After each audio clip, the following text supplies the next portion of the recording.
और बेलपत्री के पेड़ के नीचे जैसे ही देवराज के प्राण छूट रहे, देवराज को नहीं मालूम कि ये बेलपत्री का वृक्ष है, दुनिया के लोगों को नहीं मालूम कि ये जहां तुम कथा बैठकर सुन रहे हो, जो पंडाल में बैठकर कथा श्रवण कर रहे हो, टीवी के माध्यम से कथा श्रवण कर रहे हो, मोबाइल के माध्यम से कथा श्रवण कर रहे हो, जहां बैठकर तुम कथा सुन रहे हो, तुम्हें इस चीज का अंदाजा नहीं होता कि शिव महापुराण की कथा सुनना मात्र कल्प वृक्ष की छाए में बैठे हो, कल्प वृक्ष की छाओं में।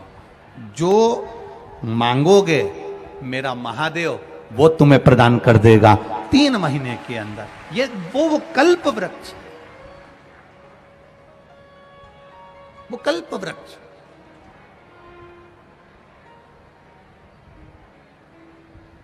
यहां कई लोग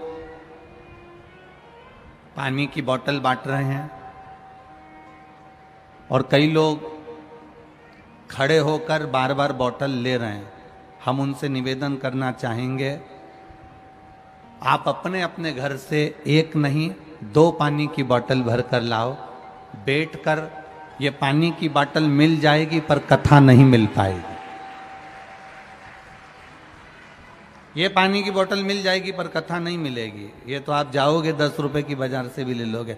दान देने वाले दे रहे हैं, आप बैठे रहो, वो धीरे धीरे आपके पास में आकर दे देंगे, पर बोलकर कथा को मत छोड़ो। ये संभाजी नगर का कोई भाग्य होगा, रेणुका माता की कृपा होगी, ये कथा हो रही है।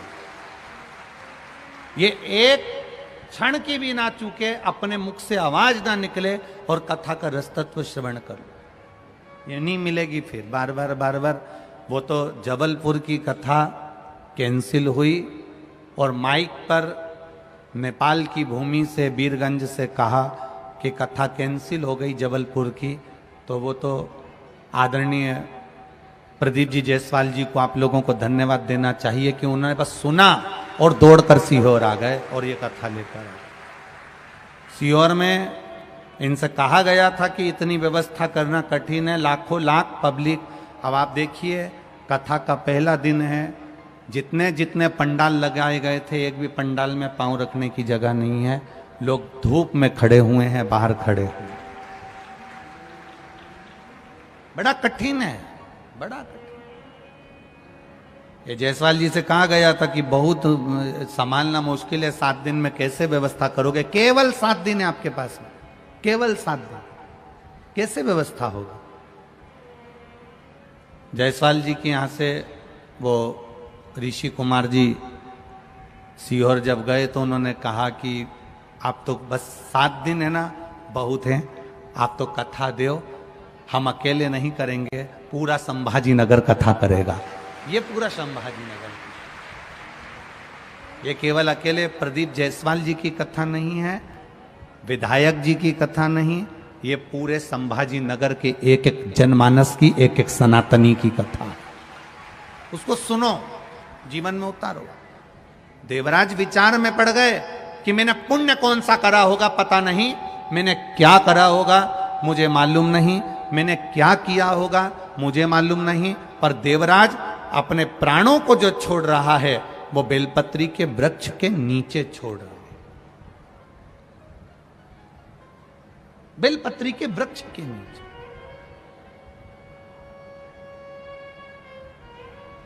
एक बेलपत्री के पत्ते में, अब तो लोग उस पर सर्च करने लगे, रिसर्च करने लगे, बेलपत्री के एक एक पत्ते में क्या क्या विराजमान है। अब तो रिसर्च सेंटर खुल गए जिसमें इन बेलपत्री के पत्तों को डालकर देखा जाता है कि बेलपत्री के पत्ते की इस डाली के अंदर कितना रसतत्व है, पत्तों में कितना रसतत्व है।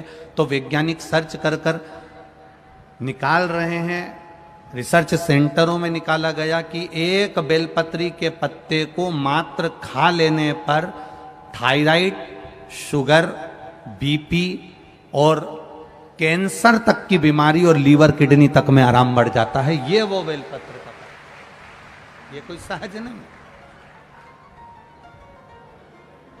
जैसे शिव जी को आप 5 जगह पर जल चढ़ाते हो, थोड़ा ध्यान देना कथा पर, शंकर भगवान को 5 जगह पर आप जल चढ़ाते हो। मान लो अगर कोई विषम परिस्थिति है और आपको लग रहा है कि मेरा यह काम बाबा को कर देना चाहिए, ना जाने क्यों अटक रहा है,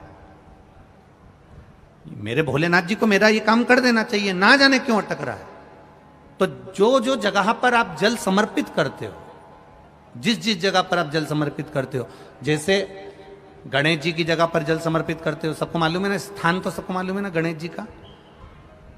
जैसे ये शिवलिंग है, ये जलाधारी है, ये 2 चरण जहां से जल चढ़ाते हैं तो ये पानी घूमकर यहां से नीचे चले जाता। अब जरा समझिएगा, आप जब शंकर जी के मंदिर, आपको लगे कि हमारा ये कार्य हो जाना चाहिए, ये कार्य हो क्यों नहीं रहा, आखिर में इतने दिन से लगी हूं, ये काम क्यों नहीं हो रहा, सबके काम हो रहे हैं, मेरा क्यों नहीं हो रहा, तो विश्वास रखकर 5 सोमवार, 6 सोमवार, 7 सोमवार इसको कर कर देखिएगा। गणेश जी का स्थान जहां से पानी बहता है उसके सीधे हाथ पर, वहां पर एक बेलपत्र समर्पित कर कर थोड़ा सा जल वहां समर्पित करिए। षडानंद कार्तिकेय का स्थान, एक बेलपत्र समर्पित कर कर थोड़ा सा जल वहां समर्पित करिए। अशोक सुंदरी का स्थान, थोड़ा सा जल समर्पित करने से पहले एक बेलपत्र, फिर जल। 3 स्थान।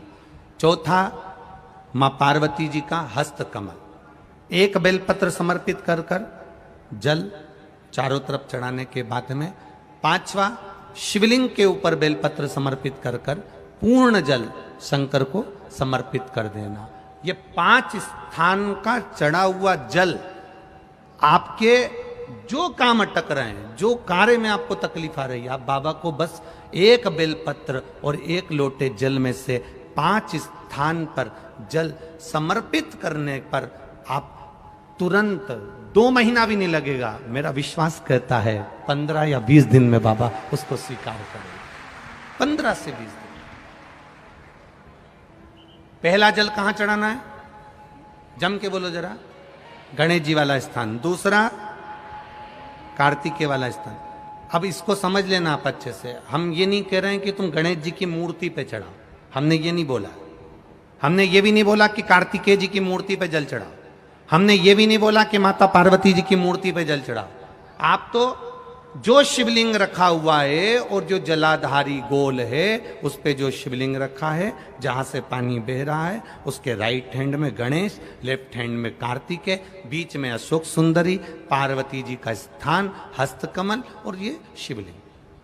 आपको गणेश जी के ऊपर जाकर जल नहीं चढ़ाना, आपको कार्तिकेय के ऊपर जाकर जल नहीं चढ़ाना, आपको देवी जी के ऊपर जल नहीं चढ़ाना, आपको तो केवल शिवलिंग की जलाधारी पर और शिवलिंग पर जल चढ़ा। पहला स्थान, बोलते जाओ जम के, केवल जल नहीं, बेलपत्र फिर जल। दूसरा, कार्तिकेय। तीसरा, अशोक सुंदरी। चौथा,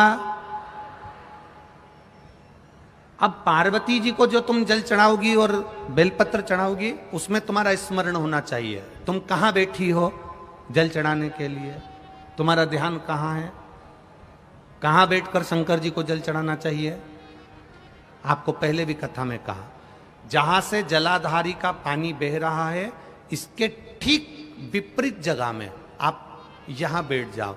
उत्तर दिशा में पानी जाता है तो आप दक्षिण दिशा में बैठकर उत्तर की ओर मुख कर कर बाबा के, मां पार्वती जी के हस्त कमल पर बेलपत्र रखोगी, जल चढ़ाओगी और वहीं से बाबा को तुरंत आनंद के साथ में बेलपत्र चढ़ाकर जल चढ़ाओगी। भले खड़े होकर या वहां जाकर तुम यहां पर जल चढ़ा दो, परंतु उसके बाद में जब आप जल चढ़ाओगी, जब बाबा पार्वती जी को जब बेलपत्र और जल चढ़ाओगी, तो आपका मुख कहां होना चाहिए, जहां से पार्वती, जहां से ये जल बहकर जा रहा हो, यहां बैठोगे तो जल जहां बहकर जा रहा है उधर की साइड तुम्हारा मुख हो जाएगा, उत्तर की साइड तुम्हारा मुख हो जाएगा और बाबा को आप जल समर्पित करो। तो पहला जल बेलपत्र गणेश जी, दूसरा कार्तिकेय जी, तीसरा अशोक सुंदरी, चौथा माता पार्वती जी का हस्त कमल और 5वें नंबर का जल भगवान शिव के ऊपर। अर्थात भगवान देवाधिदेव महादेव से प्रार्थना करते हुए कि तेरा ही दिया मैंने खाया पिया है, तेरा शुक्रिया है, तेरा शुक्रिया। बाबा से प्रार्थना करते हुए, बाबा से अपने दिल की बात कहते हुए, बाबा से अपने मन की बात कहते हुए, अपने हृदय की बात भगवान देवाधिदेव महादेव से कहते हुए, ये 5 स्थान पर चढ़ाया गया जल आपके मनवांचित फल की प्राप्ति करा देता है, आपको सुख का अनुभव करा देता है। 5 जगह पर चढ़ाया गया, कम से कम 5 या 7 सोमवार अवश्य चढ़ाओ।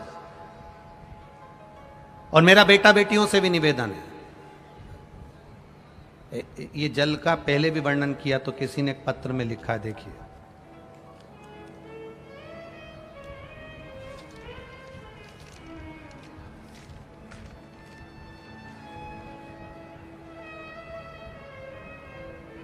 मेरा नाम जयश्री सुभाष देवरे, मैं अम्मलनेर जिला जलगांव महाराष्ट्र का हूं।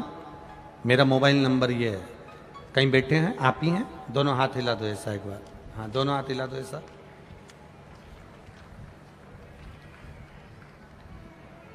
एक बार वापिस अपने हाथ को हिला दो ऐसा।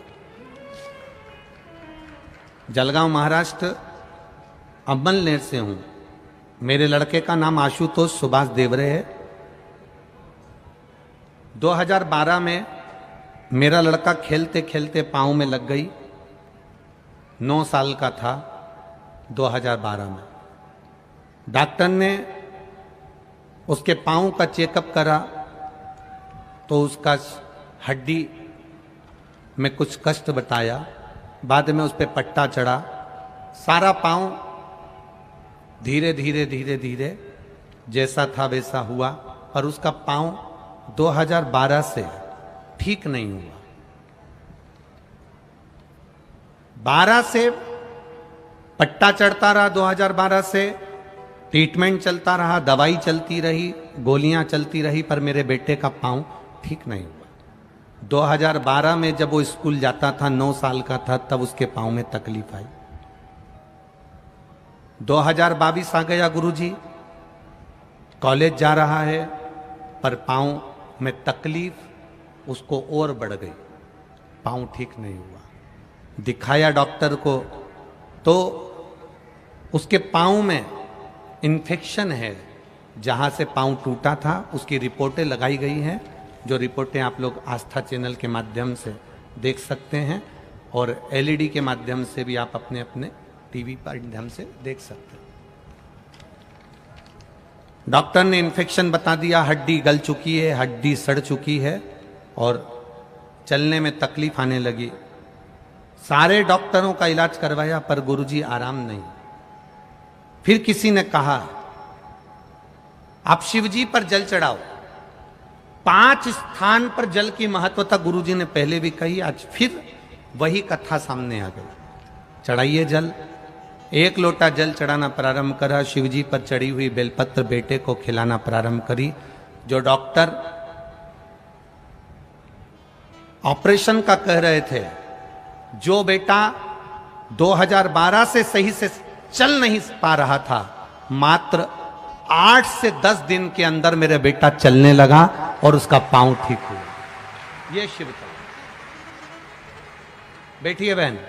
हर हर महादेव। अब ठीक है बाबू, दोनों हाथ हिला दो एक बार। हर हर महादेव। शिव तत्व की ओर जाना।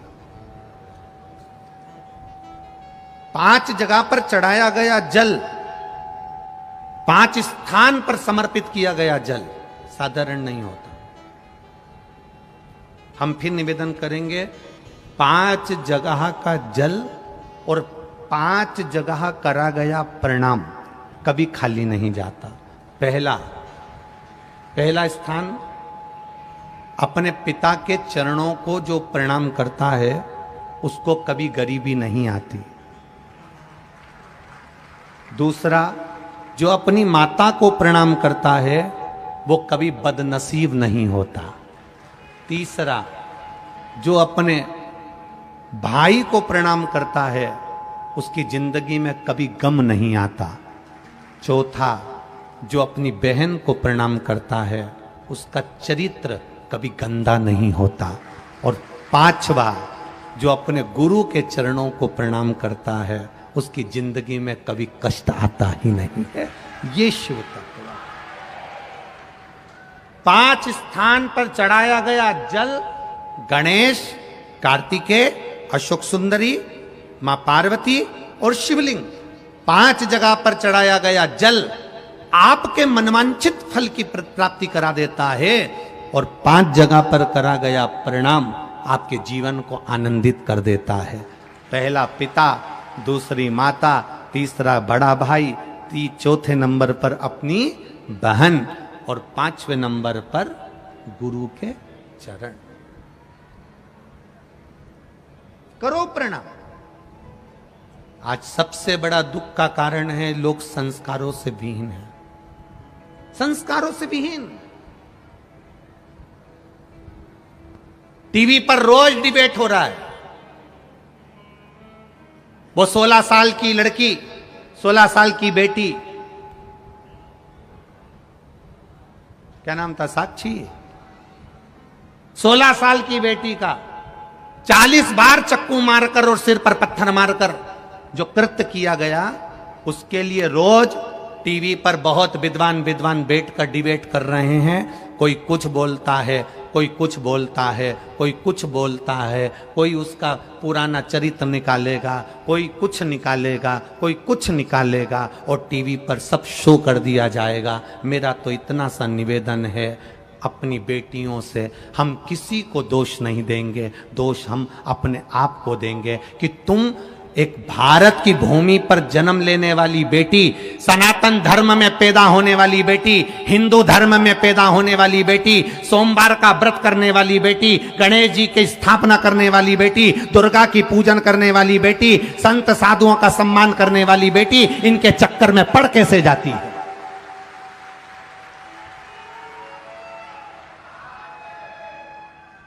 पिता समझाता है, मां समझाती है, पड़ोसी समझाते हैं। उस लड़की का जहां कत्ल हो रहा था वहां से पूरा मोहल्ला निकल कर जा रहा था। बोलो, टीवी पर देखा होगा। मोहल्ले के लोग जा रहे हैं, गली के लोग जा रहे हैं, नगर के लोग जा रहे हैं, एक भी नहीं बचा पाया। कारण क्या था? मोहल्ले के लोगों ने पहले समझाया होगा, घर के लोगों ने पहले समझाया होगा, रिश्तेदारों ने पहले समझाया होगा, पर हर बार उसके मुंह से ये शब्द निकला होगा, ये ऐसा नहीं है, ये तो मेरे हृदय में बसता है, ये मेरा सम्मान करता है, ये ऐसा नहीं है। बाप समझाए बेटी को, बेटी समझ नहीं पाती है। मां समझाए बेटी को, बेटी समझ नहीं पाती है। भाई समझाए बेटी को, बेटी समझ नहीं पाती है। मोहल्ले के लोग समझाए बेटी को, बेटी समझ नहीं पाती है। और उसको खुद समझना होगा। कोई तुम्हें समझाएगा नहीं मेरी बेटियों, तुम्हें खुद अपने आप में झांसी की रानी और दुर्गावती बनना पड़ेगा। तुम्हें कोई समझाने वाला पैदा नहीं होगा, तुम्हें खुद समझना पड़ेगा कि तुम्हारा अच्छा क्या है और तुम्हारा बुरा क्या है। ये टीवियों पर डिबेट तो चलता रहेगा, एक दूसरे के ऊपर तानाकसी खींचते रहेंगे, एक दूसरे के ऊपर क्लेम लगाते रहेंगे, एक दूसरे के ऊपर ऑब्जेक्शन देते रहेंगे, पर अंदर से मेरी बेटियों तुम्हें समझना पड़ेगा, तुम्हें समझना पड़ेगा। तुम थोड़ा सा भी नहीं जान पाती हो। एक बात आपसे कहेंगे, जिस घर के बच्चों को माँ बाप के शब्द, गुरु के शब्द बुरे लगने लगे और अपने दोस्तों के शब्द अच्छे लगने लगे, समझ लेना वो बेटा बेटी की जिंदगी नाश होने वाली है। जिस बेटा बेटी को दूसरे के शब्द अच्छे लगे, जिस बेटा बेटी को अपने मित्रों के शब्द अच्छे लगे, जिस बहन बेटी को अपनी सहेलियों के शब्द अच्छे लगने लगे, माता पिता कुछ कहें बुरा लगेगा, सास ससुर कुछ कहें बुरा लगेगा, घर के माता पिता, घर के बड़े कुछ कहें बुरा लगने लगेगा, और दूसरे के शब्द तुम्हें अच्छे लगने लगे, समझ लेना विनाश काले विपरीत बुद्धि, तुम्हारा जीवन अब बर्बादी की ओर हो गया। मेरी बेटियों, मेरी बहनों, मेरी माताओं, आपसे निवेदन है, फिर निवेदन करेंगे आपसे, बहुत बड़ा निवेदन है आपसे। इस सनातन धर्म की लाज बचाने में आपकी जरूरत है और वो लाज एक पिता अपनी बेटी को पढ़ाने में कमी नहीं रखता, उसको पालने में कमी नहीं रखता, उसको बाहर भेजने में कमी नहीं रखता। आप उसके कन्यादान को करने का मौका जरूर दो, यहां वहां मत दो। क्या होगा? होगा क्या? पहले जिसने एक को टुकड़े टुकड़े कर कर मारा उसका भी तक कुछ नहीं हुआ, तो दूसरे का क्या खाक होगा? विचार करिएगा। आपको स्वयं जरूरत है कि मैं अपने आप को कैसे बचा सकती हूं, मैं क्यों इनके चक्कर में पड़ूं, मैं क्यों जाऊं इनके पास में। लोग कहेंगे वो बुरा, लोग कहेंगे वो बुरी, लोग कहेंगे ये शब्द, लोग कहेंगे वो शब्द। हमें किसी से मतलब नहीं, हम अपने आप को कितना संवार सकते हैं, हम उससे मतलब रखो। अपने आप को हम कितना संवार सकते हैं, अपने आप में मतलब रखिए। मेरी बेटियों, अपने आप को सुधारने का प्रयास करिए, संवारो। अपने पिता के दिल में निवास करने वाली बेटी हो तुम, अपनी मां की इज्जत हो तुम, और केवल माता पिता की इज्जत नहीं, एक एक सनातनी हिंदू की इज्जत हो तुम। तुम्हारे हाथ में बहुत बड़ा काम है, बहुत बड़ा। कहां भटक रही हो? कहां भटक रही हो? किस जगह पर? क्या देखा? ना भटक। पिता के पांव छूने वाला कभी गरीब नहीं होता, माता के पांव छूने वाला कभी बदनसीब नहीं होता, भाई के पांव छूने वाला कभी गम में नहीं डूबता, बहन के पांव छूने वाला कभी चरित्र विहीन नहीं होता, और गुरु के चरण छूने वाला कभी बर्बाद नहीं होता।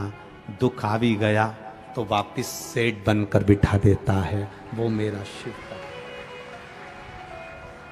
कोई आज बनेगा, कोई कल बनेगा, शंकर को जल चढ़ाने वाला एक ना एक दिन सेठ जरूर बनेगा, ये निश्चित है। देरी हो सकती है, फाइल थोड़ी मोटी हो सकती है, मेरे भोले बाबा दुख मिटाने में थोड़ी देरी कर सकते हैं, पर विश्वास रखना, तुम रोज मंदिर जाना चालू कर दो, शिव को जल चढ़ाना चालू कर दो, निश्चित है तुम्हें किसी की जरूरत नहीं पड़ेगी। जिस हाथ से तुमने महादेव को जल चढ़ाया है ना, वो हाथ महादेव पकड़ लेता है, कभी नहीं छोड़ता, मरते दम तक नहीं छोड़ता, आखिरी तक नहीं छोड़ता। करो आप शिव को जल समझ। लग रहा है आपको कि मेरे को ये दुख आ गया, मेरे को ये तकलीफ आ गई, मेरे को ये कष्ट आ गया, नहीं हो रहा मेरा काम, मैं बहुत दुख में जिंदगी जी रही हूं, तो लगाओ एक लोटा जल ले, उसी में से गणेश जी, कार्तिकी, अशोक सुंदरी, मां पार्वती और बोलो जम के देव अधिदेव महादेव को चढ़ाई, चढ़ाओ।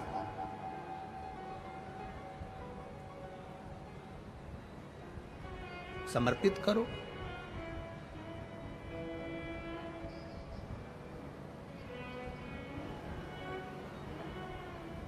शिव जी का समर्पण। संत एकनाथ जी का परीक्षा भगवान भोलेनाथ जी ले लिए, परीक्षा लिए, गधे के रूप में आकर परीक्षा ले। आता है समय,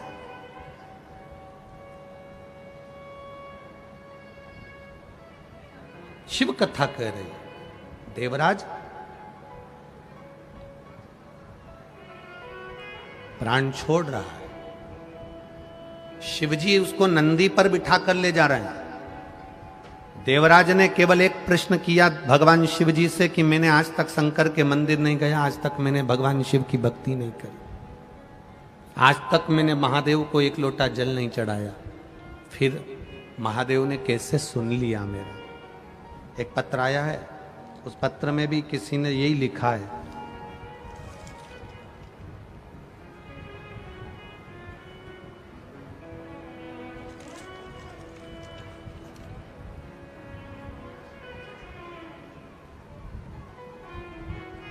मेरा नाम सो आशा साहेब राव पाटिल, बेटे का नाम अंकित पाटिल, रहीवासी जालना महाराष्ट्र मराठवाड़ा। कहीं बैठी हो तो हाथ हिलाइए, कहीं बैठे हो तो हाथ हिलाइएगा। सो आशा साहेब राव पाटिल, बेटे का नाम अंकित पाटिल, रहीवासी जालना महाराष्ट्र। कहीं बैठे हो तो हाथ हिलाइएगा, जहां कहीं बैठे हो हाथ हिला सकते हैं। गुरुजी,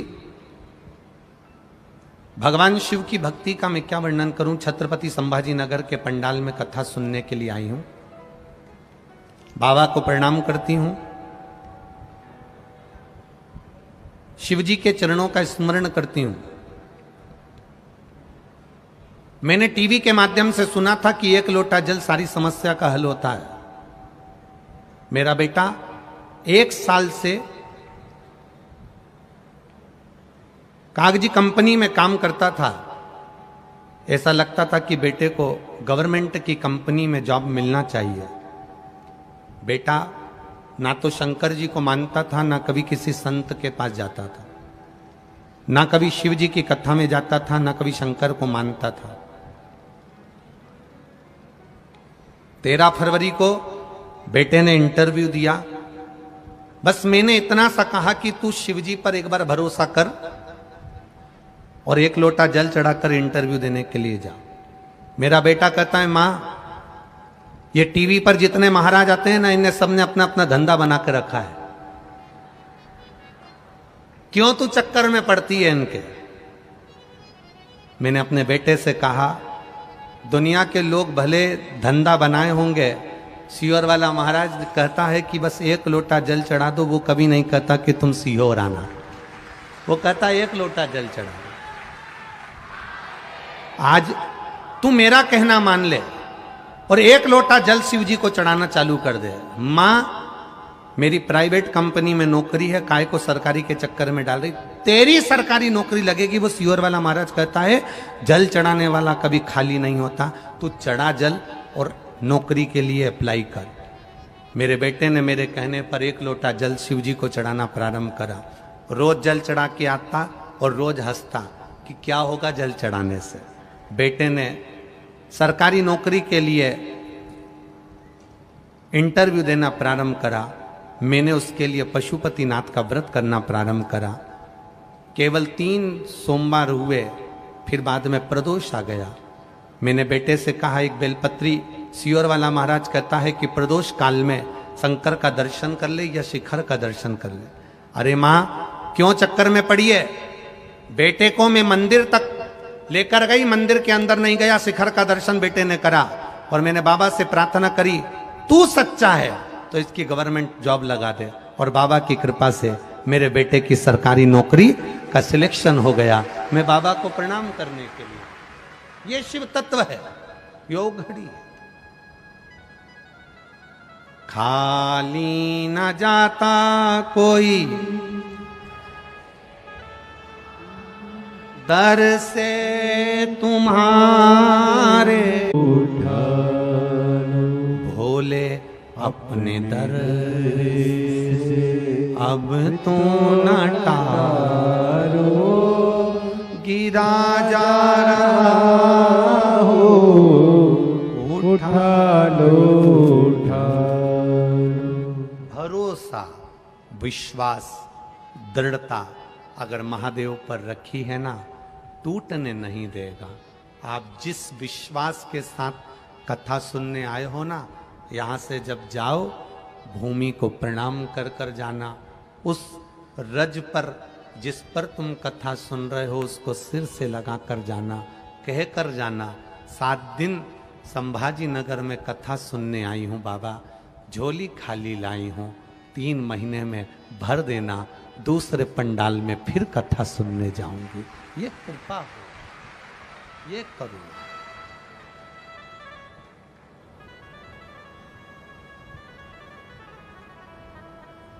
एक माँ ने अपने पत्र में लिखा है, पत्र तो बहुत सारे हैं, उसने पत्र में लिखा, मेरी ये 9वीं कथा है गुरुजी, पंडाल में सुन रही हूं। बाबा से जो मांगा था 7 और 8 तक तो मौका ही नहीं मिला कि दिया नहीं दिया, पर नवी कथा में बाबा ने मेरे को सब कुछ दे दिया, इसलिए सुनकर अब घर जा रहे हो। ये शिव तत्व है।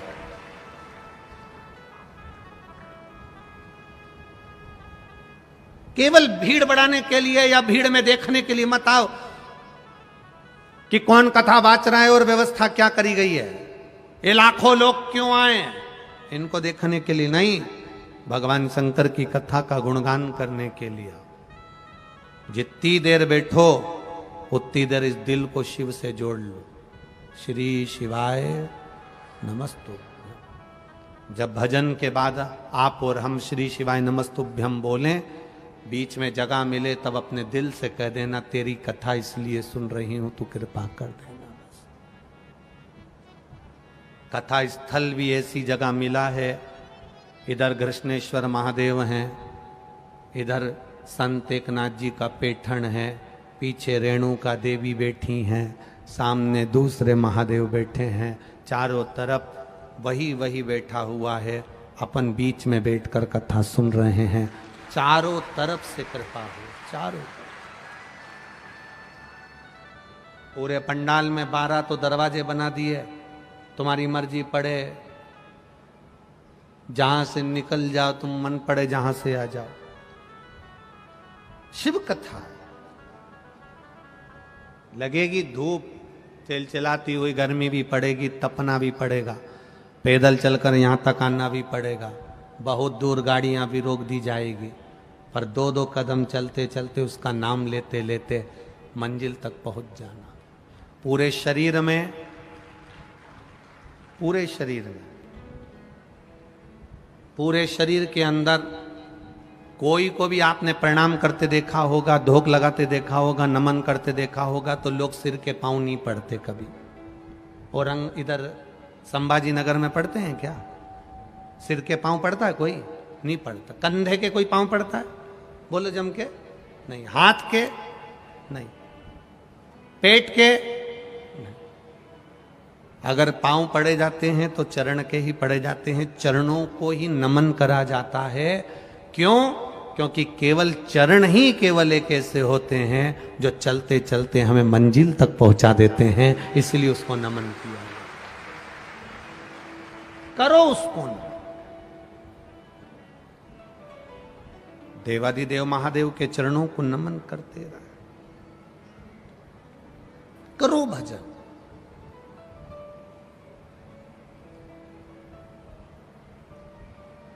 पहले डाकघर होते थे, खूब होते थे। आज अदालत होती है, कचहरी होती है। एक एक कचहरी में, एक एक अदालत में 10-10 जज बैठते हैं, ढेरों वकील बैठते हैं। पहले डाकघर होते थे, गांव में भी डाकघर होता था तो एक व्यक्ति 2 व्यक्ति चिट्ठियों को इकट्ठा करता, पत्र को इकट्ठा करता और घर घर भेज देता था। डाकघर प्रेम का प्रतीक होते थे, क्योंकि लोग पत्र लिखते थे, पत्र जाता था, आंख में आंसू आता था, याद किया जाता था। डाकघर प्रेम की निशानी होते थे, और ये कचहरी, ये अदालत नफरत की निशानी होते हैं। जितने भी केस मिलेंगे सब नफरत के मिलेंगे, सब एक दूसरे को खींचने के मिलेंगे, वहां प्रेम का क्रेज नहीं। देवराज के जब प्राण छूटे तो देवराज ने प्रश्न किया भगवान शिव से, आप मुझे लेने के लिए आए हो? मैंने काम कौन सा ऐसा कर दिया जो तुम मुझे लेने के लिए आए हो? ऐसा कौन सा काम किया? क्या करा मैंने जो आप मुझे लेने के लिए आए?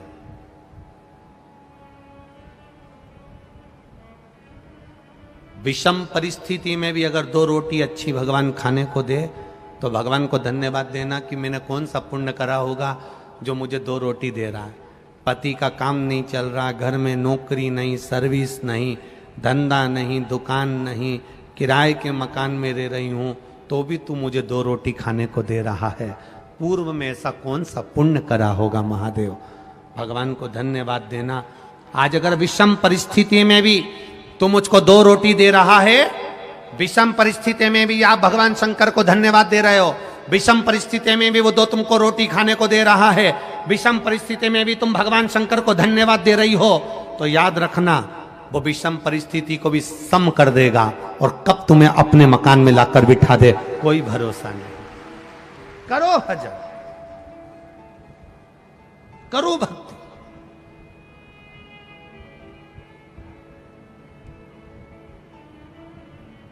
विषम को सम कर सकता है।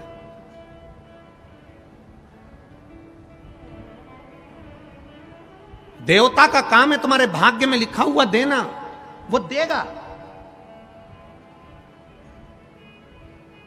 33 कोटि देवता तुम्हारी किस्मत में जो लिखा है वो देंगे। 33 कोटि देवता का काम है तुम्हारा भाग्य लिखना, पर केवल एक महादेव का काम है तुम्हारे भाग्य को बदल देना। तुम्हारी जिंदगी में दुख लिखा है, कब वो सुख लिख दे उसका कोई भरोसा नहीं। लिख दे। ये सिर महादेव की पिंडी को लोग लगाते, कई लोगों को देखा होगा तुमने, बोलो कभी देखा कि नहीं देखा? अरे बोलो, जम के बोलो जरा, देखा? ये सिर लोग महादेव की पिंडी को लगा देते हैं, ये सिर महादेव के शिवलिंग को लगा देते हैं। क्यों लगा देते हैं? क्यों?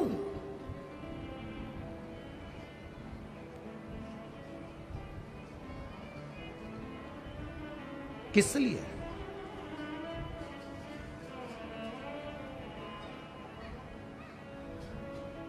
क्यों लगाते हैं? किस लिए लगाते हैं? ये ललाट पर जो दुख लिखा है, ललाट पर जो भाग्य में तकलीफें लिखी हैं, किस्मत में जो लिखा है, बेकार कुछ लिख दिया, शिव के शिवलिंग को ये शीश लग जाए, महादेव का स्पर्श मात्र हो जाए, ललाट पर लिखा उल्टा भी सुल्टा हो जाता है, सीधा हो जाता है।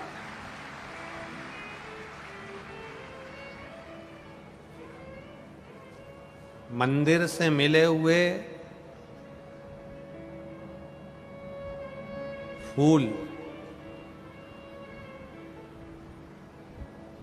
मंदिर से मिले हुए फूल को कहां लगाना चाहिए, कहां रखना चाहिए? मंदिर से कोई पंडित जी आपको फूल दे देता है, उस फूल को सबसे पहले कहां लगाना चाहिए, कहां रखना चाहिए?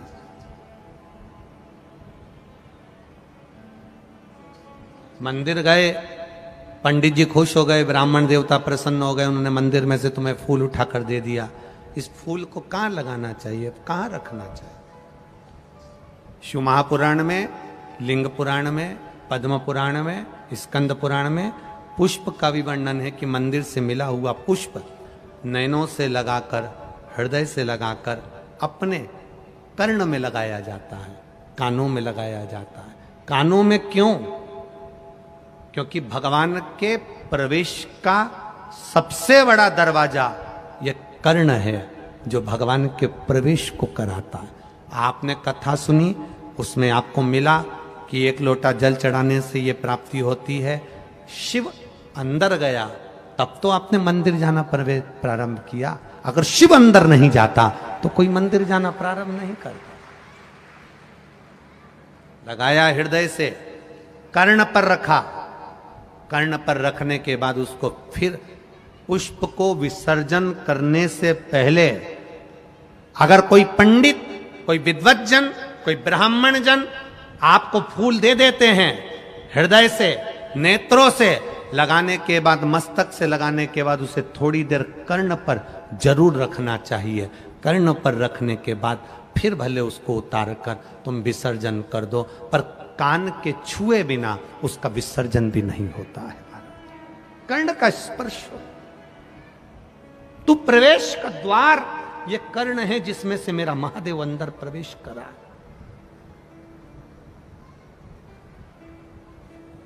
प्रवेश। श्रीमद् भागवत में गोकर्ण की कथा आती है, सुनिए कि नहीं सुनी? गोकर्ण की कथा आती है श्रीमद् भागवत में। गोकर्ण और जाने दो। शिव महापुराण में भगवान शंकर के बहुला गाय के पेट में प्रवेश करने की कथा आती है कान के द्वारा।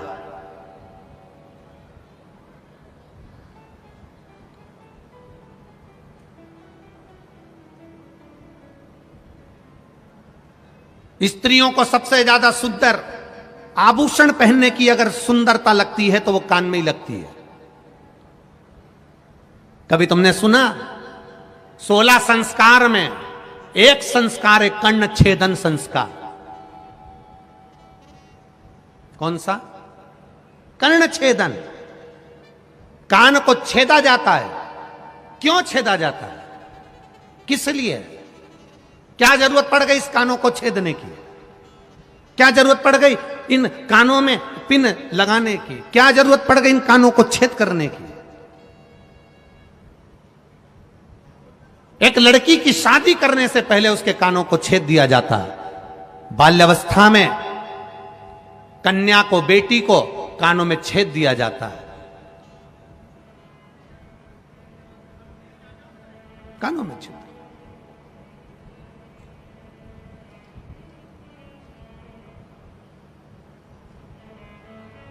एक कानों में छिद्र, दूसरा जम के बोलो जरा, नाक पर छिद्र। दोनों बड़ी मर्यादा के हैं। कर्ण छिद्र, बेटी को विवाह करने से पहले जब बेटी कुंवारी रहती है, कन्या रहती है, छोटी रहती है, उसके कानों को छेद दिया जाता है। पुरुष उसके भी कानों को छेदा जाता है। कर्ण छेदन का महत्व क्या कहता है? अच्छा मिले उसको अंदर उतार लो। कोई अगर तुम्हारी बुराई कर दे, अपशब्द कह दे, तो कानों में जो छेद हैं, ये 2 छेदों का महत्व बड़ा प्रबल है।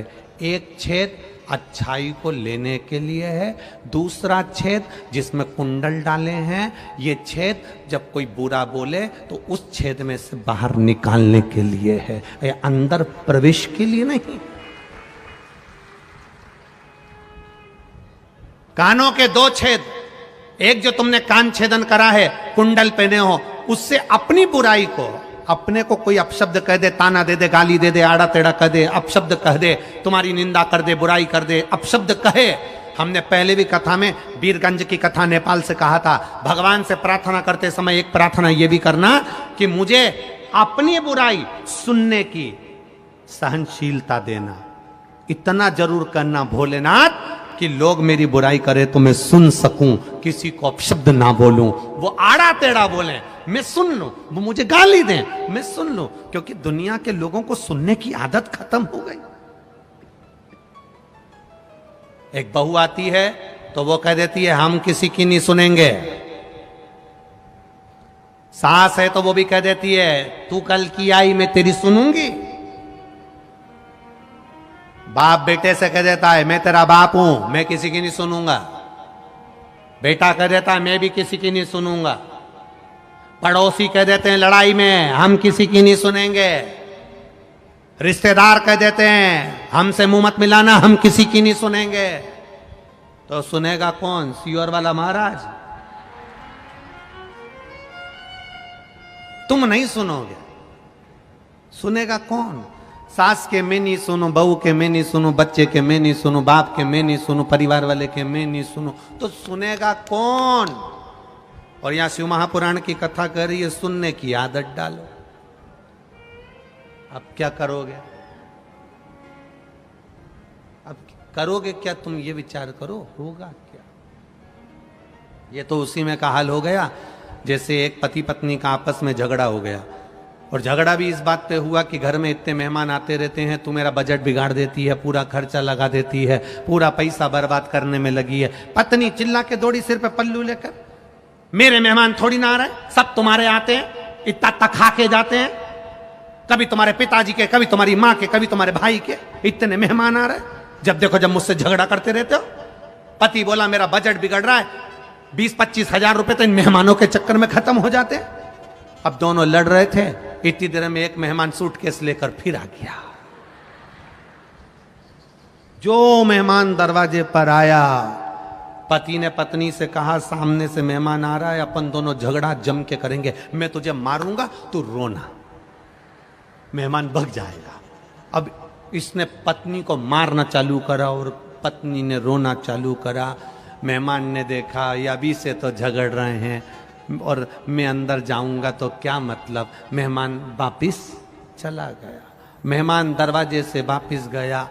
बाहर जाकर मेहमान ने सोचा हो सकता है थोड़ी देर बाद झगड़ा बंद हो जाए। फिल्म का एक एपिसोड तो देखा है, दूसरा भी देख ही लूं।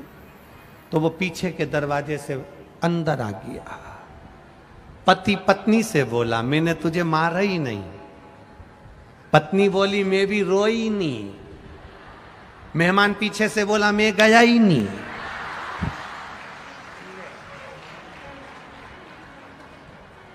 अब घूम फिर के मैं नहीं आ गया, मैं भी नहीं गया।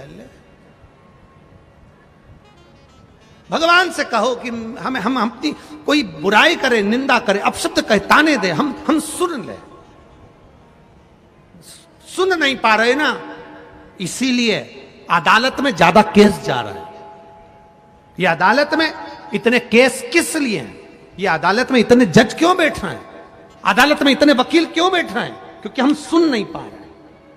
सास बहू की नहीं सुन रही, बेटा बाप की नहीं सुन रहा, भाई भाई की नहीं सुन रहा, पड़ोसी पड़ोसी की नहीं सुन रहा, रिश्तेदार रिश्तेदार की नहीं सुन रहा है, मोहल्ले वाले की नहीं सुन रहा है, कोई सुन नहीं रहा। इसलिए अदालतें बढ़ती चली जा रही है और अदालतों में जज और वकील बढ़ते चले जा रहे हैं। जिस दिन आपने सुनने की आदत डाल ली, उसने कुछ कहा, आग लगे बस्ती में, क्या किसको रोइए, बस सुनने की आदत डाल ली, फिर कोई दिक्कत नहीं है। अब बोले तो बोलने दो। अपन बड़ी मस्ती में मंदिर जा रहे हैं शिव जी के, कोई कुछ बोल रहा है, शंकर जी की आराधना कर रहे हो, मंदिर जा रहे हो, लोग तुमसे कहेंगे क्यों सीहोर वाले महाराज के चक्कर में पड़ी हो, क्यों मंदिर जा रही हो, जल चढ़ाने से क्या होता है, झाड़ू लगाने से क्या होता है, पोछा लगाने से क्या होता है, 5 जगह पर जल चढ़ाने से क्या होता है। लोग कहेंगे एक ही जगह पे जल चढ़ा दो। लोग कहेंगे कहां पर लिखा है, कौन सी पुराण में लिखा है, महाराज तो बेवकूफ बना रहा होगा, ये कर रहा होगा, वो कर रहा होगा। दुनिया के लोग तुम्हारे विश्वास को तोड़ने का काम करेंगे, पर अगर आपने शिव महापुराण पर भरोसा करा है, विश्वास करा है, तो 5 जगह पर जल चढ़ा कर देखना, महादेव सामने खड़ा है। कहेंगे लोग श्री शिवाय नमस्तुभ्यम मंत्री नहीं, लोग कहेंगे कहां लिखा, उनको बता देना शिव पुराण में लिखा। काली मिर्ची क्यों चढ़ाए, उनको बता देना शिव पुराण में लिखा। बेलपत्री क्यों चढ़ाए, शिव पुराण में लिखा।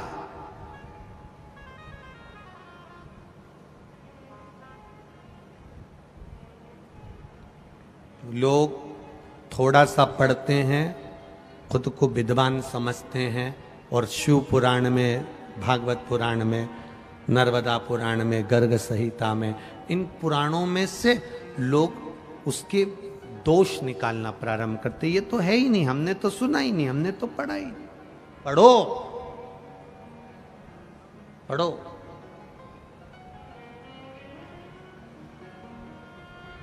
शिव मंदिर जाना तो विश्वास के साथ जाना, दिखावे से नहीं। कई लोग मंदिर जाओगे तो मंदिर जाते जाते टोकेंगे, क्या करोगे शंकर जी के मंदिर जाकर, क्या होगा एक लोटा जल चढ़ाने से, क्या होगा पशुपतिनाथ के व्रत करने से। पशुपतिनाथ के व्रत करने से क्या होगा, ये इतने पत्र पहले दिन ही आ गए हैं कथा में, 7 दिन में तो स्टेज भी छोटा पड़ेगा, मुझे ऐसा लगता है। ये पत्र क्या होता है पशुपति व्रत करने से, क्या होता है शिव जी पर जल चढ़ाने से।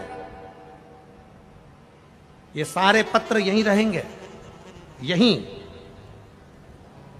सारे पत्र यहीं रहेंगे। और जिनको संशय हो, जिनको शंका हो, इन पत्रों में मोबाइल नंबर तक रहता है, फोन लगाओ, पूछो, बात करो, पूछो इनसे क्या दिया शंकर ने। आपने विश्वास किया और उसने दिया, देने में कमी नहीं रखी।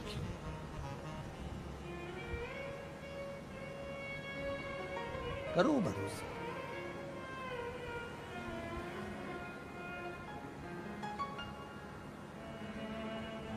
उसका किया गया भजन कभी खाली नहीं जाता, कभी खाली नहीं जाता। इसीलिए शिव कथा कहती है, हमारा वर्णन करती।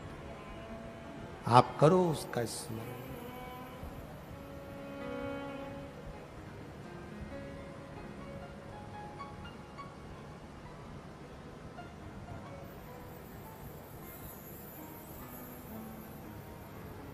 वो कहे ना, तूच सार खा तूच देवा,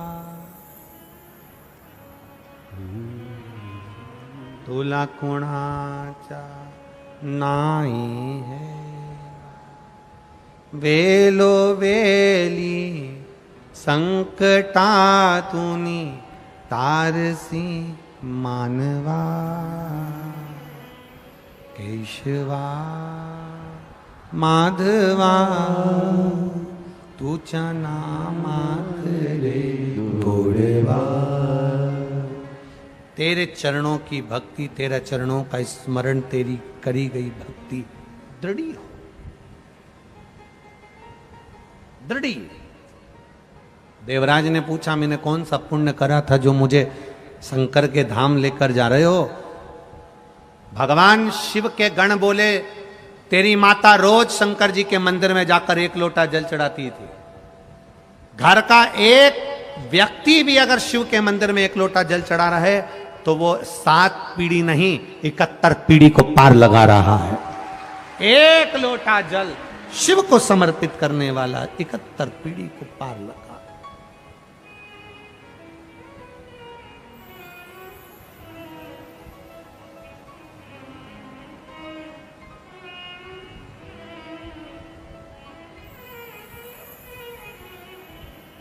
उसका किया गया भजन खाली नहीं। करो उसका स्मरण, करो उसकी बात। शिव के सिवा कहीं दिल ना लगाना, शिव के सिवा कहीं दिल ना लगाना, वरना पड़ेगा तुझे आंसू बहाना, वरना पड़ेगा तुझे आंसू बहाना, शिव के सिवा कहीं दिल ना लगाना, शिव के सिवा कहीं दिल ना लगाना। जन्म से लेकर मृत्यु तक वो साथ देने बैठा है। वो अंतिम बिंदु में जब तुम्हारा स्वास्थ्य खराब होता है तब डॉक्टर भी कह देता है अब मेरे हाथ में नहीं, अब उसके हाथ में। डॉक्टर को भी मालूम है कि एक डॉक्टर और बैठा है। साधारण डॉक्टर नहीं होगा, एक बैठा है, वो कोई साधारण नहीं होगा।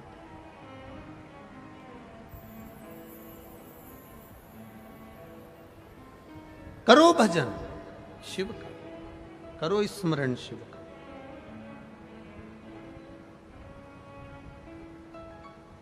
कई लोग कहते हैं गुरुजी हम इतना भगवान के पूजन करते हैं, अर्चना करते हैं, भगवान ने दया करना बंद कर दिया। भगवान दया नहीं करता गुरुजी। हम कहते हैं भगवान ने दया करना बंद नहीं करा है, तुमने भगवान पर विश्वास करना बंद कर दिया, इसलिए उसने दया करना बंद कर दिया। भगवान दया करना कभी मन नहीं करता। कई लोग कह देते हैं हम इतने दिन से मंदिर जा रहे हैं, हम इतने दिन से बेलपत्र चढ़ा रहे हैं, हम इतने दिन से जल चढ़ा रहे हैं, भगवान ने दया करना बंद कर दिया। ना ना ना ना, दया करना बंद नहीं करा। तुमने उसको याद करना बंद कर दिया, तुमने उस पर विश्वास करना बंद कर दिया, तुमने उस पर भरोसा करना बंद कर दिया। तुम रोज सुबह से उठते हो, कहीं जाते हो, कहीं चले जाते हो, तो भी तुम अपने परिवार वालों से कहते हो केवल एक शिवपुराणी ऐसी होती है जिसमें तुम्हारे परिवार वाले की तुमको याद नहीं आती। केवल शिवपुराण एक ऐसी होती है जिसमें तुम्हें परिवार वालों की याद नहीं आती। यहां पर लोग बड़ा बड़ा मोबाइल लेकर नहीं आते। लाते हैं कि बड़ा बड़ा मोबाइल, यहां इसलिए बड़ा मोबाइल लेकर नहीं आते, कोई लेके चले गया तो। कितनी विरक्ति है। कथा में आते हैं तो सोने की रकम घर रख कर आते हैं, चांदी की रकम घर रख कर आते हैं, अच्छी वाली चप्पल भी पहन के नहीं आते।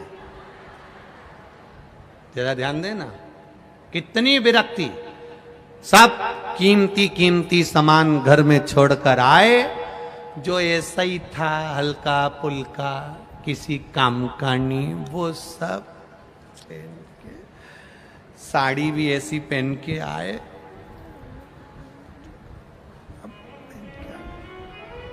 बस अब शंकर जी की कथा में आए तो तुम अब परिवार को याद नहीं कर रहे, परिवार को याद नहीं करते। बद्रीनाथ जाओ और बद्रीनाथ में जब खड़े रहो और घर से फोन आए और तुम फोन लगाओ तो लोग कहते हैं मुझे बहुत छोरा की याद आ रही है, मुझे बेटी की याद आ रही, मुझे बेटे की याद आ रही। एक बार मुंह से नहीं निकला कि मैं केदारनाथ जी का दर्शन करके बद्रीनाथ आई हूं, तब से मेरा दिल नहीं लग रहा, मुझे केदारनाथ की याद आ रही है। एक के मुंह से नहीं निकला।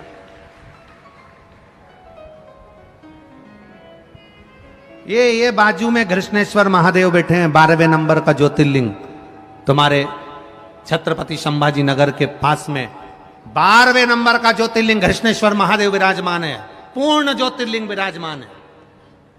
कितने लोग हैं जो कभी कभी अपने रिश्तेदार को फोन लगाकर कह देते हो, तुम अपने परिवार वालों से तो कहते, पति पत्नी से कहता मुझे तेरी याद आ रही, पत्नी के मुझे तुम्हारी याद आ रही। कभी एक बार तुमने महादेव को कहा भोलेनाथ मुझे तेरी याद आ रही, बहुत दिन हो गए रे कृष्णेश्वर महादेव, बहुत दिन हो गए, कब बुलाएगा। कभी कभी तो दिल से कह दिया करो।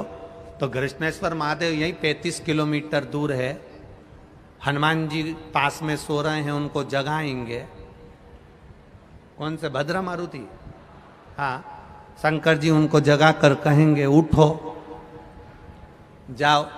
जैसे तुम राम जी को कंधे पर लाए थे, कमलाबाई औरंगाबाद संभाजी नगर में रह रही है और वहां से कमलाबाई को ले आओ, तो क्या कमलाबाई को लेके कैसे आऊं, तो क्या जैसे राम जी को लाए थे। तो उसके पास गाड़ी तो है ही नहीं, हनुमान जी से कहेंगे उसकी गाड़ी की व्यवस्था भी तुम्हें करना है और लाने की व्यवस्था भी तुम्हें करना है, बुला ले। हम याद ही नहीं करते। वो माताओं को थोड़ी सी वो हिचकी चलती है ना, तो तुरंत कह देती मेरी बेटी याद कर रही।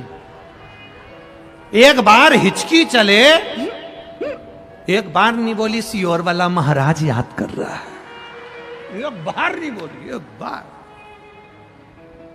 वो तो तुमने अब यहां पर पत्र लिख लिख के भेज दिया, बहुत सारे पत्र तुमने लिखे, ये पत्रों में लिख दिया तुमने।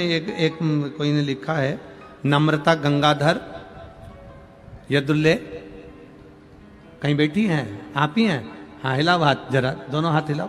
उन्होंने पत्र में लिखा है बाबा की इतनी कृपा हुई, हमारे संभाजी नगर का भाग्य जाग गया जो आप शिव पुराण की कथा करने। फिर लिख दिया प्रदीप जी जायसवाल बड़े किस्मत वाले और बड़े आनंदित हैं, उनकी तो नजर उतारना चाहिए जिन्होंने शिव महापुराण की कथा करवा दी। ये शिव तत्व है। कितनी प्रसन्नता। बेटी धन्यवाद आपको, बहुत बहुत साधुवाद। दोनों हाथ हिला दो एक बार, हर हर महादेव।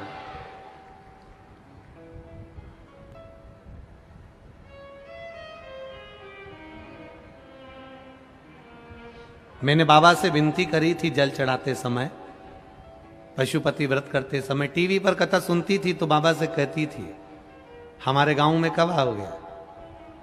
हमें इतनी उम्मीद ही नहीं थी कि जबलपुर की कथा कैंसिल करके डिवाइड करके यहां ट्रेन को लेकर आ जाएगा। बाबा ने यहां जो कथा रखी उसके लिए साधुवाद था। बैठिए बैठिए, हर हर महादेव। आपका विश्वास अब कहता अब करो उसको याद। लोग कहते हैं भगवान दया नहीं करता, हम कहते हैं तुम विश्वास नहीं करते, तुम याद नहीं करते। याद का उल्टा कर कर देख लो, याद को उल्टा करो, जम के बोलो दया। याद का उल्टा करा तो दया, तुमने उसको याद किया और उसने तुम पर दया करी। तुम उस पर विश्वास करो, वो तुम्हारे ऊपर भंडार भर कर रख देगा, आनंद करा कर रख देगा। तुम याद ही नहीं करते।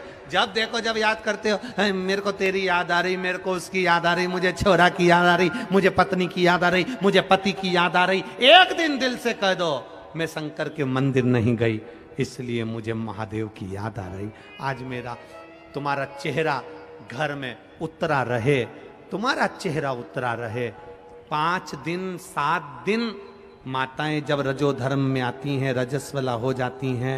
कई माताएं ऐसी रहती हैं जब 7 दिन मंदिर नहीं जाती, रजोधर्म के समय पर, रजस्वला के समय पर मंदिर नहीं जाती, तो किसी किसी माता का चेहरा उतर जाता है। कोई पूछता है तेरा चेहरा क्यों उतरा हुआ है, कह देती है रोज मंदिर जाती हूं ना, 7 दिन मंदिर नहीं जा पा रही। भजन करो, मंदिर जाओ, देवालय जाओ, तीर्थ जाओ, स्मरण करो, भगवान की भक्ति करो, भगवत नाम का जाप करो।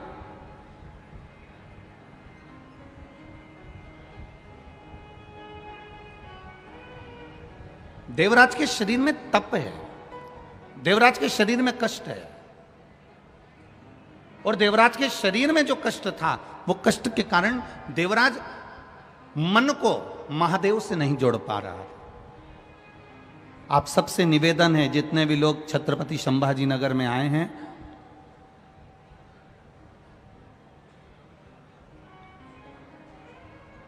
आदरणीय प्रदीप शिवनारायण जी जायसवाल विधायक जी ने जो ये कथा कराई है, उस कथा के माध्यम से ये कहना चाहूंगा, आप सबसे निवेदन है, थोड़ी ताप पड़ सकती है, गर्मी पड़ेगी, भीड़ बहुत है, भक्त बहुत आए हैं, हो सकता है जगह भी कम बैठने को मिले, पर निवेदन है आप 3 घंटे की कथा में अगर 5 मिनट भी इस दिल को मेरे महादेव से लगा लोगे तो निश्चित है तुम्हारी जिंदगी संवर जाएगी। 5 मिनट भी बहुत है। खाली न जाता आता है आप लोगों को, सबको आता है, बोलो जरा।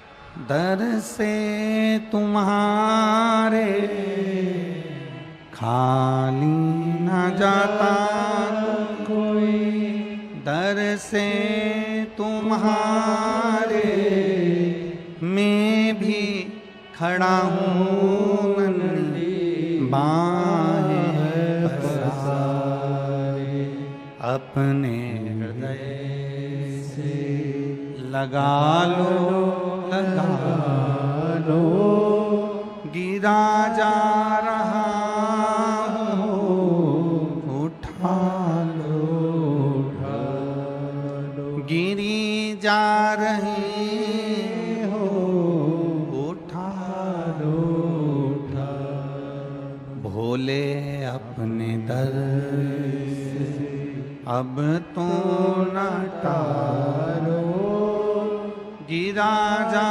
रहा उठा लो, उठा। शिव कथा कह रही है, आप दिल से 3 घंटे की कथा में से अगर 5 मिनट के भी कथा मिले, 3 घंटे की कथा में से भी अगर 5 मिनट का समय मिले, मिठास बनाओ, मिठास मीठा करिए उसको। 3 घंटे की कथा में भी अगर 5 मिनट भी आपके जीवन में मिल जाएं, जो भगवान शंकर से तुम्हारे दिल को भगवान देवाधिदेव महादेव से जोड़ ले, तो समझो जीवन सवर गया,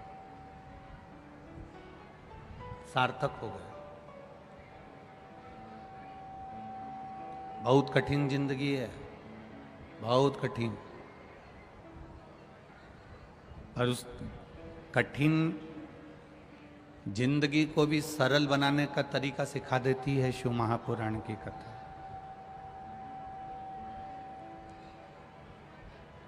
भागवत, रामायण और शिव महापुराण तीनों में अंतर है। रामायण मनुष्य को जीना सिखाती है, भागवत मनुष्य को मरना सिखाती है, और शिव महापुराण अपनी जिंदगी को हम सही ढंग से कैसे जी लें ये सिखा देती है ये शिव महापुराण। ऐसा कोई संसार में नहीं जन्मा जिसको दुख नहीं आएगा, तकलीफ नहीं आएगी, कष्ट नहीं आएगा, रोग नहीं आएगा, बीमारी नहीं आएगी, तकलीफें नहीं आएगी, सबको आएगी। पर उन तकलीफों के साथ में, उन दुखों के साथ में, उन कष्टों के साथ में हम अपने व्यवहार को कैसे जिए, ये शिव महापुराण की कथा है।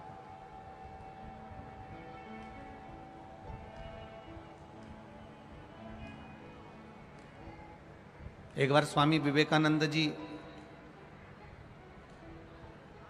अपनी गुरु माता के पास में पहुंचे। श्री रामकृष्ण परमहंस जी नहीं थे वहां पर, और स्वामी विवेकानंद जी जब अपनी गुरु माता के पास पहुंचे और गुरु माता से कहा, मां मैं विदेश जा रहा हूं, आप ऐसा आशीर्वाद दे दो मां कि इस शरीर से किसी का बुरा ना हो, इस शरीर से किसी का बुरा ना हो, इस वाणी से किसी का बुरा ना हो, मेरे द्वारा किसी का बुरा ना हो, ऐसी कृपा कर दो। अपनी गुरु माता से स्वामी विवेकानंद जी कह रहे थे कि मेरे द्वारा किसी का बुरा ना हो।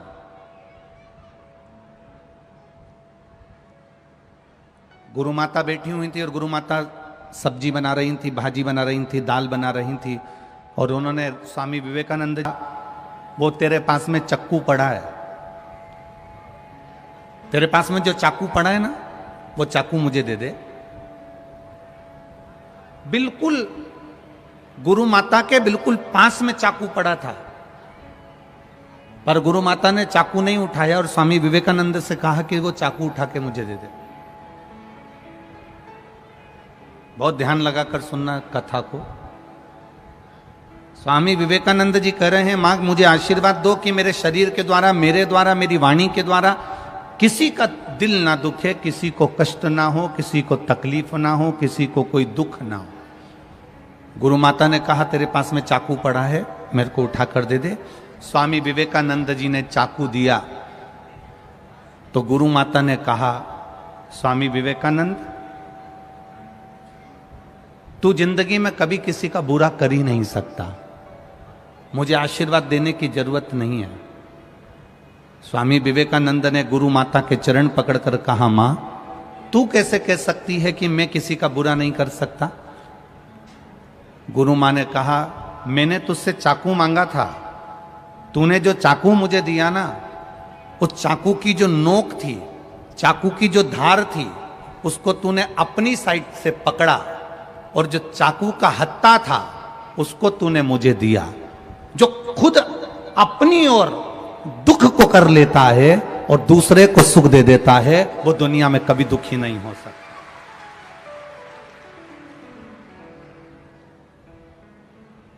अपना सुख देखने के लिए हम दूसरे को अगर दुख दे रहे हैं, मेरा निवेदन, इतने सारे लोग यहां पर कथा सुनने के लिए आए हैं, बाउंड्री पर कार्यकर्ता खड़े हैं, इन लोगों से एक निवेदन जरूर करूंगा, तुम्हारे पीछे बहुत सारे लोग कथा को सुनने के लिए बैठे हैं, तुम्हारे द्वारा किसी को कष्ट ना हो इसलिए तुम भी बैठ सकते हो।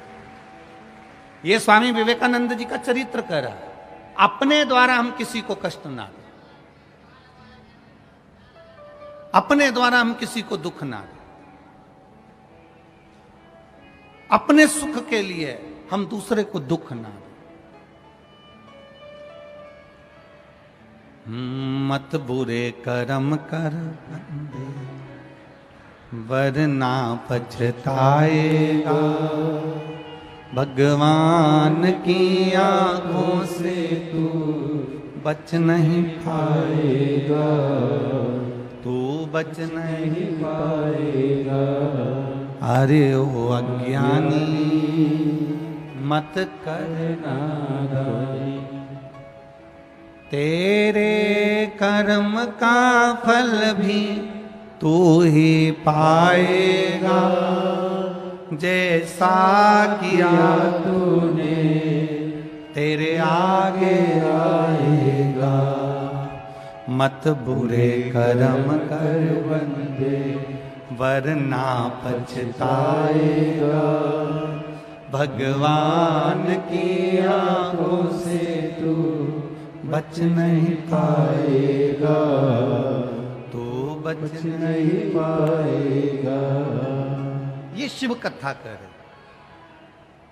स्वामी विवेकानंद जी ने चक्कू की जो धार थी वो खुद ने पकड़ी, और जो चक्कू के पीछे का हिस्सा था, उसका जो हत्था था, वो मां को दिया। कष्ट स्वयं झेल लेना और दूसरे को सुख दे देना, कष्ट स्वयं झेल लेना और दूसरे को आनंद की अनुभूति करा देना, कष्ट स्वयं झेल लेना और दूसरे को सुख प्रदान कर देना। तो समझ लो, अगर आपने किसी के लिए थोड़ा सा भी किया है, किसी के लिए एक पानी की बोतल भी अगर आपने दी है, तो ध्यान रखना, मृत्यु के समय पर गंगा जल मेरा महादेव तुमको दे देगा, तुम्हें ढूंढने जाने की जरूरत नहीं पड़ेगी। किस भूमि के निवासी हो? छत्रपति संभाजी नगर के जितने भी रहने वाले हैं और ये आसपास के जितने भी रहने वाले हैं, तुमको तो अकड़ के यूं चलना चाहिए कि हम संत एकनाथ जी की नगरी के पास में रहते हैं। हम पैठण के पास में रहते हैं, संत एकनाथ जी की नगरी के पास में रहते हैं। वो संत एकनाथ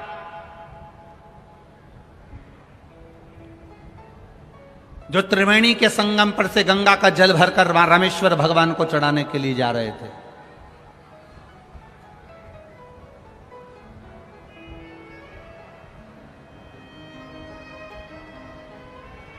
गंगा जल लेकर जा रहे हैं, कावड़ लेकर जा रहे हैं चढ़ाने के लिए रामेश्वर में। रामेश्वर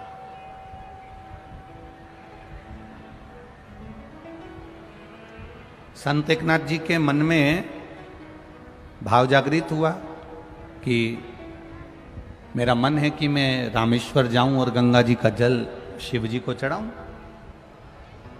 जैसे आपके मन में भी भाव जागृत हुआ कि मैं छत्रपति संभाजी नगर जाऊं और शिव महापुराण की कथा सुनूं, ऐसा भाव जागृत हो गया।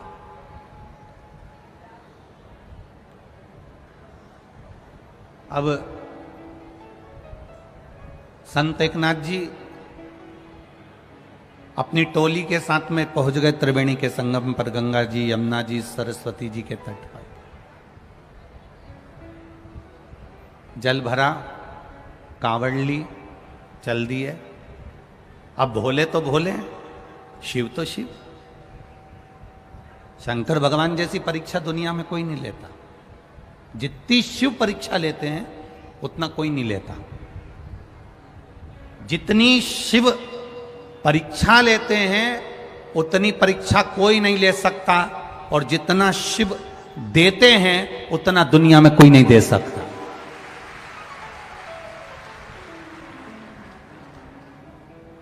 सारी समस्या का हल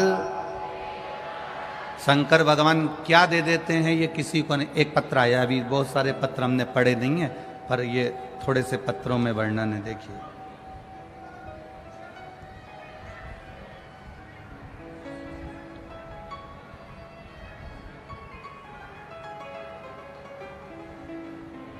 शोभा आत्माराम चौहान,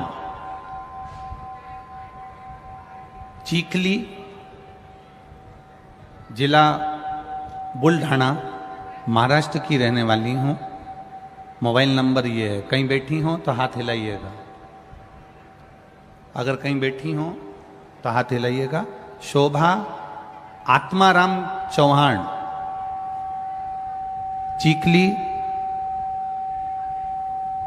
जिला बुल्ढाना, महाराष्ट्र। मोबाइल नंबर ये है। कहीं बैठी हो तो हाथ हिलाइएगा।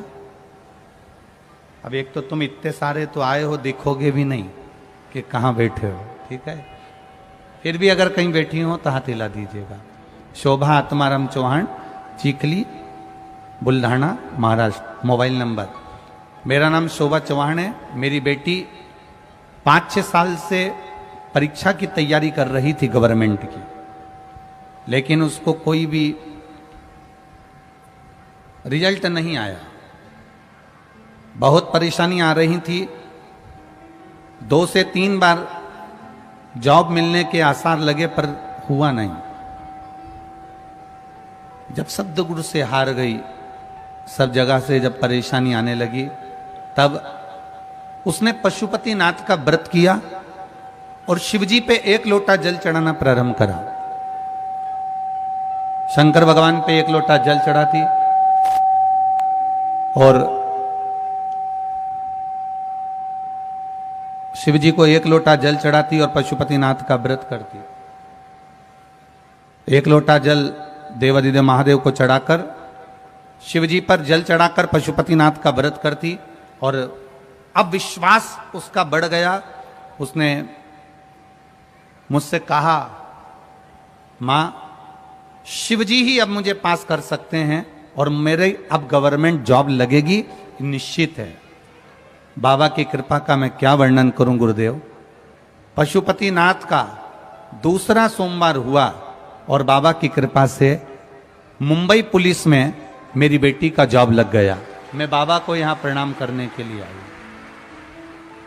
ये शिव तत्व है, ये ओगरदानी, ये त्रिकालदर्शी, ये कैलाशी, ये अविनाशी, ये शिव है, ये बाबा देवादिदेव महादेव, ये भगवान शिव है। आपका किया गया विश्वास, आपका किया गया भरोसा, आपका किया गई दृढ़ता कहीं ना कहीं सुख देती ही है।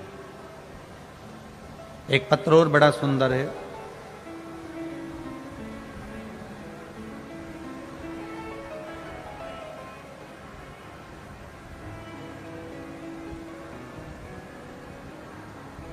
निर्मला, अशोक बाग, धोबल गांव से, तालुका बेजापुर, जिला संभाजी नगर। कहीं बैठी हैं तो हाथ हिला सकती हैं। निर्मला अशोक बाग, धोबल गांव से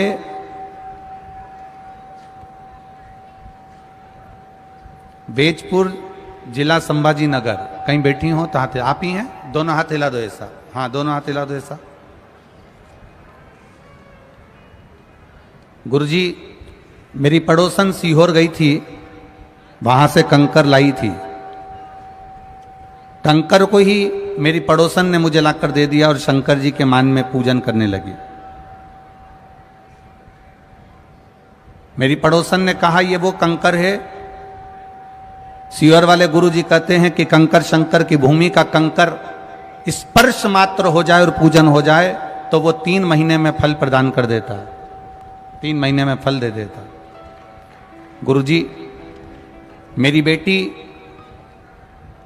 कई साल से परीक्षा दे रही थी पर उसकी कोई नौकरी नहीं लग रही थी। बस कंकर को पड़ोसन ने दिया और उसकी पूजन मेरी बेटी ने करना प्रारंभ करा। आप कहते हो 3 महीने में कार्य पूर्ण होता है। मेरी बेटी की सर्विस बैंक में मैनेजर के पद पर 2 महीने के अंदर हो गई। मैं बाबा को यहां प्रणाम करने के लिए आया। दोनों हाथ हिला दो एक बार ऐसा। हर हर महादेव। बैठिए बहन, बैठिए। श्री शिवाय नमस्ते। शिव तत्व को जानने का मौका मिला। हम बाबा के भजन को करें, स्मरण को करें, कीर्तन को करें, मंत्र जाप करें, नाम जाप करें, नाम कीर्तन करें। जो सुख की अनुभूति होती है वो अपने आप में एक बल प्रदान करती है। जाओ, देवराज चोरी का धन लेकर शंकर जी के मंदिर में पहुंच तो गया पर मन नहीं लगा पाया, भगवान शिव से उसका दिल नहीं लगा पाया, हृदय नहीं जोड़ पाया। कई लोग कथा में चले तो जाते हैं पर कथा में मन नहीं लगा पाते। हम कई बार कहते हैं, आज फिर कह रहे हैं, आप अपने दिल को शिव से जोड़ सको तो शिव महापुराण की कथा में जरूर जाओ। और यदि आप केवल भीड़ बढ़ाने के लिए आ रहे हो तो शिव महापुराण की कथा में बिल्कुल मत आओ। दिल लगाने के लिए आना, भीड़ बढ़ाने के लिए नहीं आना। बाबा की कथा में पहुंचो तो हृदय लगाने के लिए, दिल लगाने के लिए, हृदय को बाबा से जोड़ने के लिए पहुंचो।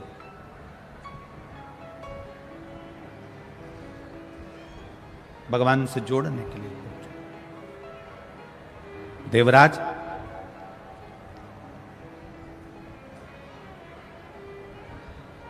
चोरी का धन लेकर, अब उसका मन जब नहीं लगा तो वो धन को उठाया, लेकर वापस मंदिर की ओर चल दिया। जब धन को उठाकर मंदिर के बाहर गया,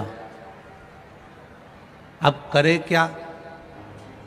शरीर में ताप, कष्ट, धन की पोटली को बाजू में रखकर लेकर सीधे एक पेड़ की छांव में जाकर बैठ गए। करो पुण्य।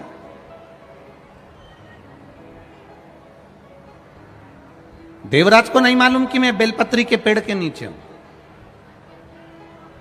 संत एकनाथ जी को नहीं मालूम था कि देवाधिदेव महादेव मेरी परीक्षा ले लेंगे। मेरे भोले बाबा परीक्षा भी बहुत लेते हैं और मेरे भोले बाबा देते भी बहुत है। उनको नहीं मालूम था कि परीक्षा ले लेंगे।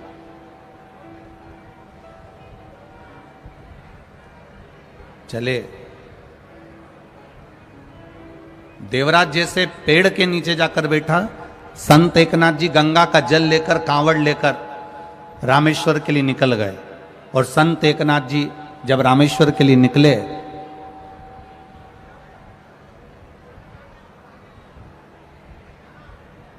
मुख से गुणगान करते हुए, स्मरण करते हुए, बोलते बोलते, ओम नमः शिवाय, शिवाय नमः, ओम नमः शिवाय, शिवाय नमः,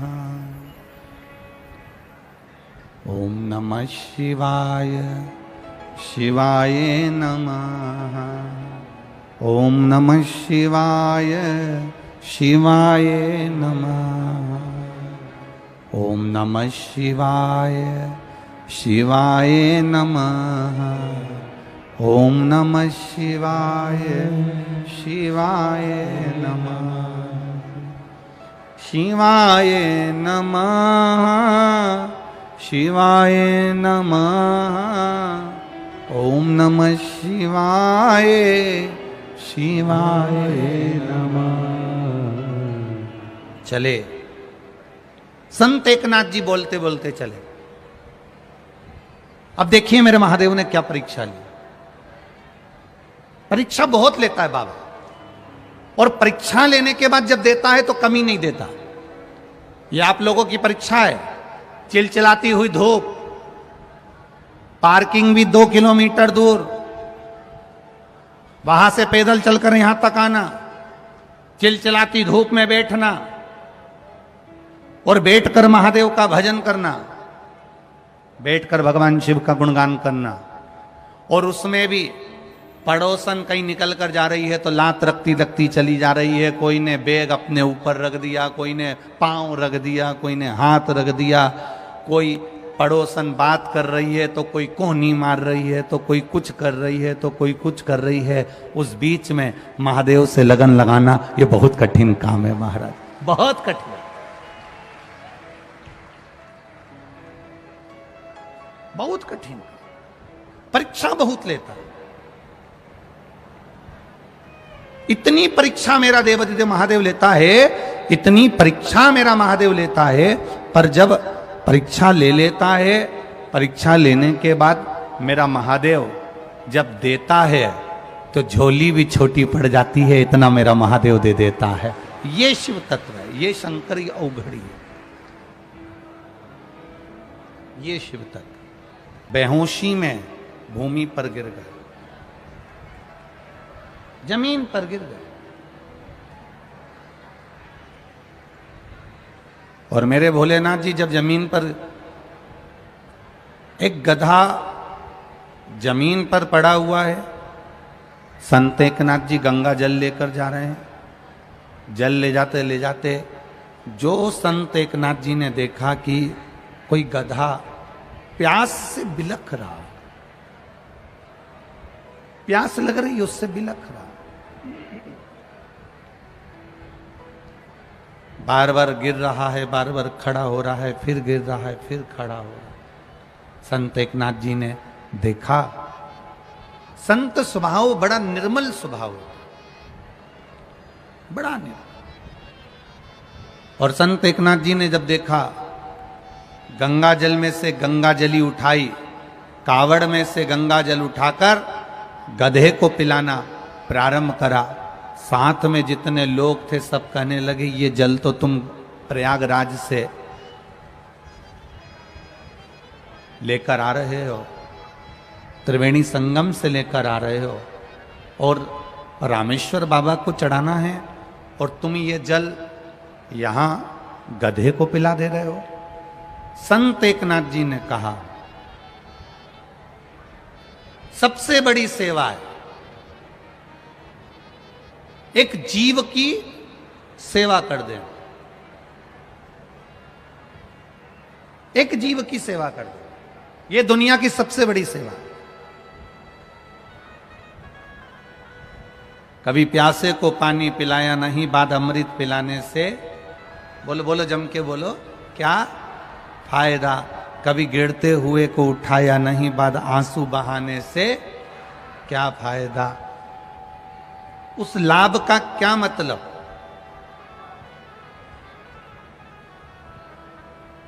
कभी माता पिता का आदर किया नहीं, सम्मान किया नहीं, माता पिता के चरणों को प्रणाम किया नहीं, माता पिता को कभी आदर दिया नहीं, और वही माता पिता मर कर चले गए और उनके फोटो पर माला चढ़ाओ, प्रणाम करो, नमन करो, दंडवत करो, साष्टांग करो, तो उसका लाभ क्या है।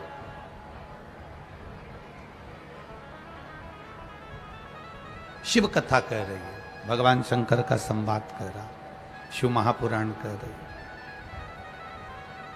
बड़ी सुंदर बात शिव महापुराण कह रही है। संत एकनाथ जी ने गंगा का जल लेकर जैसे ही गधे को पिलाया, गधा उठा। साथ वालों ने पूछ लिया, ये जल तुम गंगा जी का गधे को पिला दिए हो, तो रामेश्वर जी को क्या चढ़ाओगे, भगवान शिव को क्या चढ़ाओगे। संत एकनाथ जी ने कहा, ये जीव में भी महादेव बसता है, अगर इसको पिला दिया तो रामेश्वर पर जल चढ़ गया, ये निश्चित है। इस जीव में भी महादेव बसता है, ये निश्चित है। अगर मैंने इस जीव को भी पिला दिया ना, तो ये निश्चित है कि मेरे महादेव को मैंने जल चढ़ा दिया। अब संत एकनाथ जी चलते चलते चलते चलते रामेश्वर धाम पहुंच गए, और रामेश्वर धाम में जैसे ही पहुंचते से ही जो मंदिर का दरवाजा बंद था, द्वार बंद था, समय के अनुसार मंदिर का दरवाजा बंद कर दिया गया था, द्वार बंद था। जैसे ही संत एकनाथ जी रामेश्वर भगवान के सामने पहुंचे, शिव के धाम पर पहुंचे, वैसे ही मंदिर के ताले टूटकर दरवाजा पूरा खुल जाता है। संत एकनाथ जी हर हर महादेव कहकर पुकारने लगते हैं। ये शिव तत्व को जानने का मौका मिला।